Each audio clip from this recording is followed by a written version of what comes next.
श्रीराम समर्थ. सद्गुरू श्री ब्रह्मचैतन्य महाराज गोंदवलेकर यांचे प्रवचन दिनांक 28 नोव्हेंबर. भगवंतास पाहण्यास स्वांतर शुद्ध करावे. अंते मतीही सा गतीही असे एक वचन आहे. जन्माचे खरे कारण शोधून पाहिले तर हेच आढळेल की वासनेमुळे जन्माच्या फेऱ्यात आपण सापडलो. जन्माच्या पाठीमागे मरण हे ठेवलेलेच असते. जन्म मरणाचा ओघ सतत चाललेला आहे. वासना आधी का जन्म आधी या वादात पडणे म्हणजे बीज आधी का झाड आधी यासारख्या जगाच्या अंतापर्यंत कधी न सुटणाऱ्या प्रश्नाबद्दल कथ्याकूट करणे होय. आपल्याला नडते कुठे ते पाहावे. विषयातच आम्ही गुंतून राहतो ते सोडावे.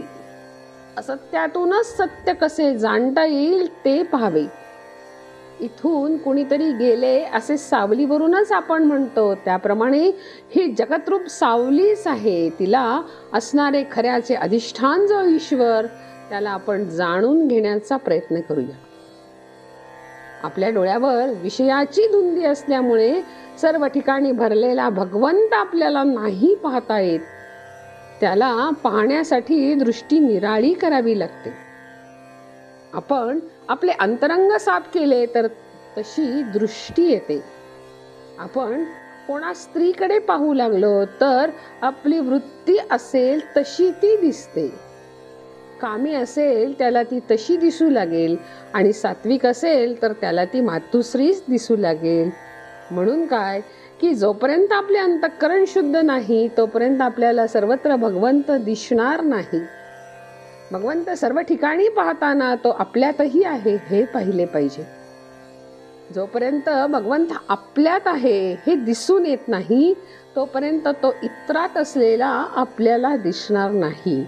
म्हणून भगवंत सदा सर्व काळ आपल्यात आहे हे पाहू लागले पाहिजे. सद्गुरू सांगेल तसे वागावे. त्यामुळे आपला अभिमान नाहीसा होतो. संतांचा थोडासा कटाक्ष जो कर्ममार्गावर आहे तो याच करिता की कर्म करण्याने अभिमान येतो आणि त्या उलट गुरु अज्ञेत वागल्याने तोच अभिमान नाहीसा होतो. इथे अशी शंका वाटेल की गुरु तरी नामस्मरण करायला सांगतात म्हणजे कर्म आहेच ना. वैद्याने एका रोग्याला सांगितले तू काही खाऊ नकोस. त्याला वैद्याने औषधाच्या 3 पुड्या दिल्या आणि या 3 वेळा घे म्हणून सांगितले. त्यावर तो रोगी म्हणाला तुम्ही काही खाऊ नका म्हणता आणि या पुड्या घ्या म्हणून सांगता हे कसे. त्यावर वैद्याने सांगितले की पूर्वी जे अजीर्ण झाले आहे त्याचा नाश करण्याकरता या पुड्या उपयोगी आहेत.